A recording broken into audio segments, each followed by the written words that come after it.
Okay, hi, my name is Paige. I'm a student nurse and I'm going to be doing an abdominal wound dressing change. So I've already gathered my supplies. I have my dressing tray and all the supplies I need to add to it to take into the patient's room. So I've gathered my supplies and I'm going to the patient's room. I'm just doing a safety check. I'll wash my hands and I'm just saying, so hi, my name is Paige. I'm a student nurse. I'm going to be doing your abdominal wound dressing. I've done my safety check, hand hygiene. I'm going to raise the bed to about waist level. And I'm just checking the armband to make sure we do have the right patient. Okay, so everything looks good there. I washed my hands so I can start to set up my tray.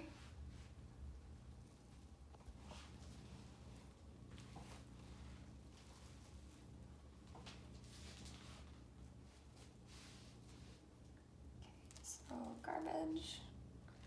Just drop at the end of the bed.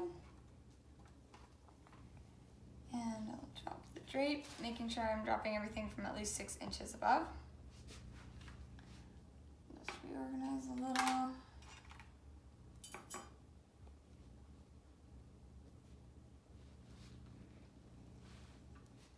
Okay, so I can start adding stuff to my field.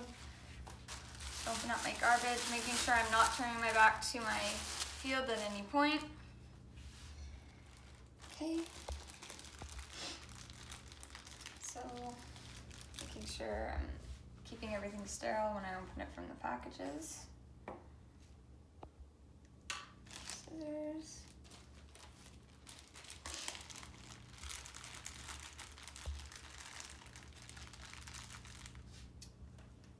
And packing gauze.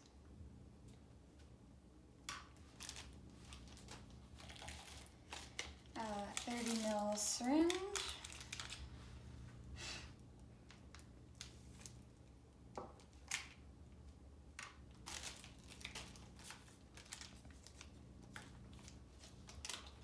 A 20 gauge Cathlon.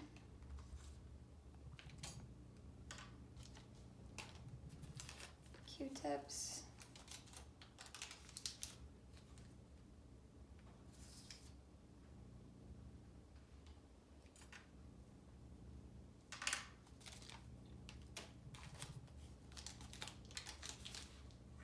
Q-tips.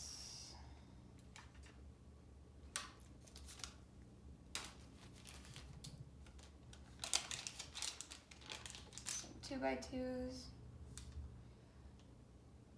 I'm just making sure I'm not going within that 1 inch border.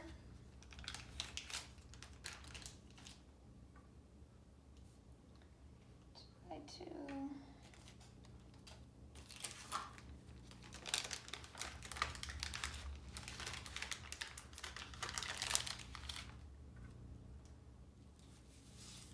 A 4x4. And a 4x4.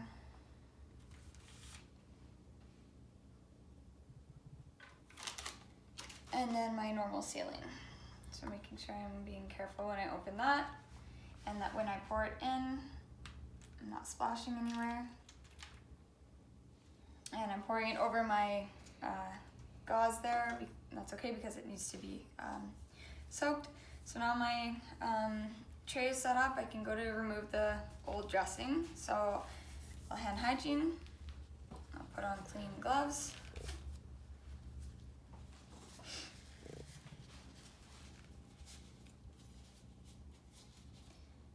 Okay.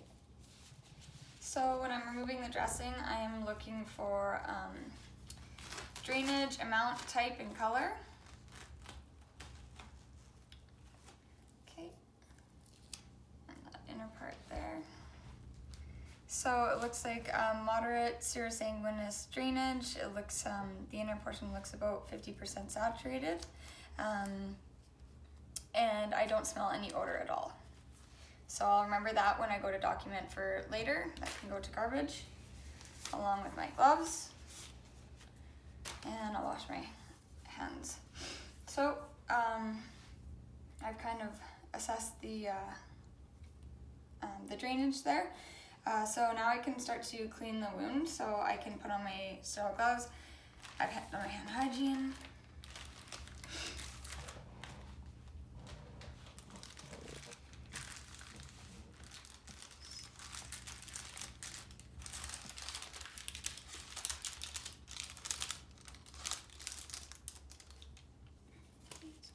sure that doesn't fold back.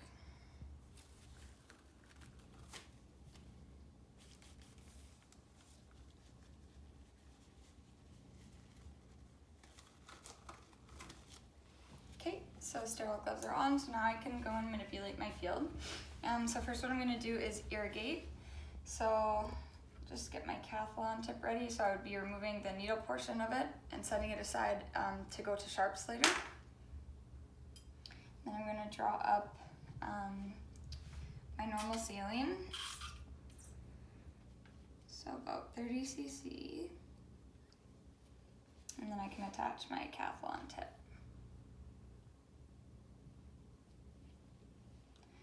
Okay, and then I'm going to go to irrigate. So I'm irrigating from cleanest to dirtiest, inside, outside, or top to bottom, until it runs clear. Okay, so it's looking like it's running clear. I can dispose of that. And now I will dry it.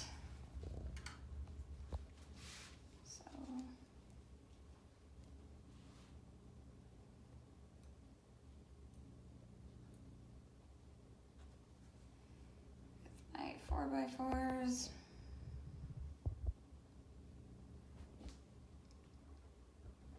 And just one dab per 4x4, so down. Making sure my forceps are staying down at all times. So one more dab. That can go to garbage. And now I'll clean the peri-wound area. So I'll just dab.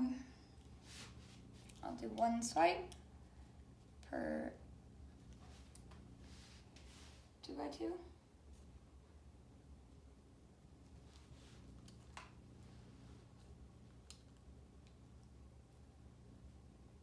I'll dab it in my normal saline and then another swipe. And now I'll dry.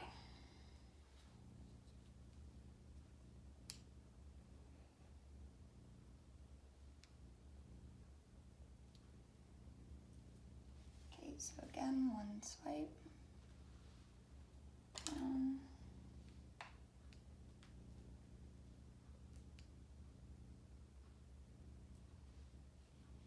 And then one swipe.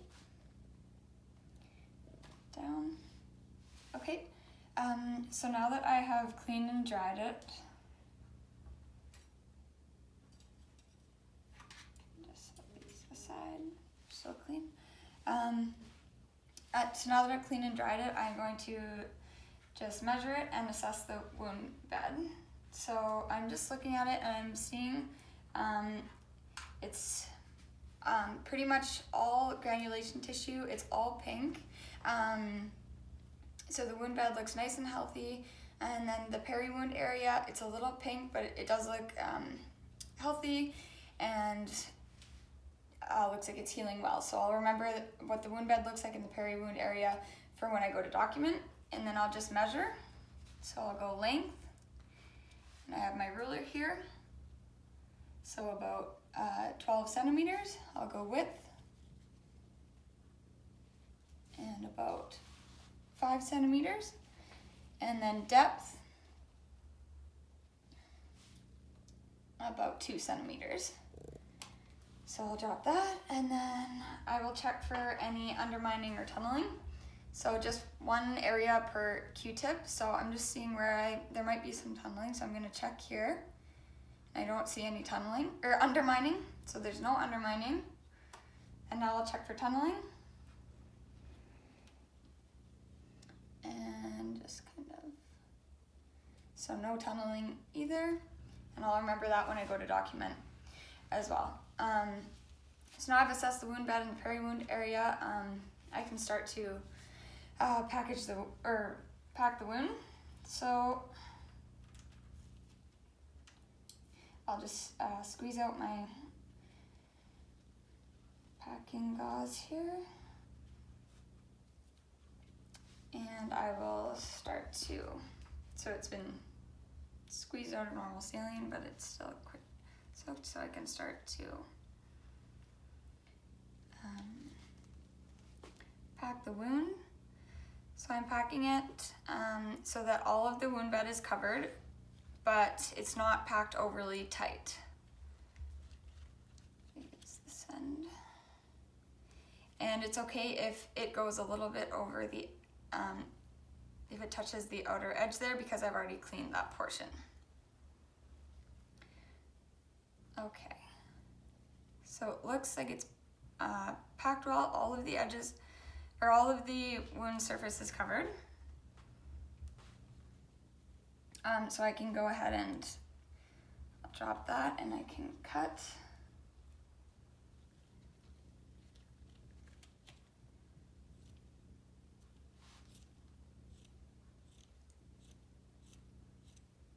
Okay, so I can get rid of both of these. I'll just pack it in a little bit more here.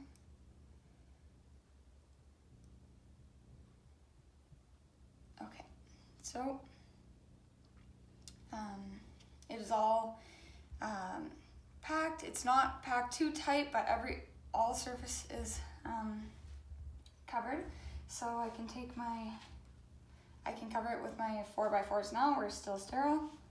So I'll do 1 and 2. Okay, so now that it's covered with the 4x4s, I can consider myself not sterile anymore, and I can apply the MeFix dressing. So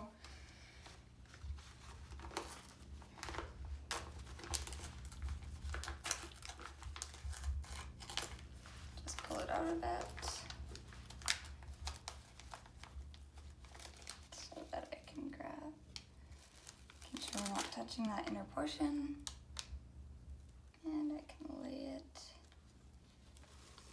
on, making sure any portion that we're touching on the inside is not directly in contact with the wound bed.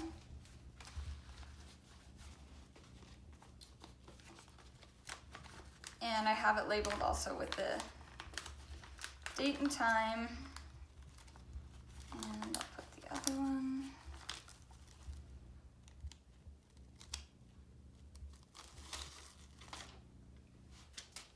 Again, making sure that inner portion that's touching the wound bed is not being touched. So that's okay to pull that out there. And just make sure it's all secured, so it's labeled with the date and time. It's secured. And then I would be going out to document in the wound care assessment flow sheet just that the dressing was done, how the patient tolerated it, and my assessments that I found, so I'll be documenting those. And then I would just be doing a safety check as I'm walking out, and lowering the bed, and I can remove my gloves and everything, hand hygiene, and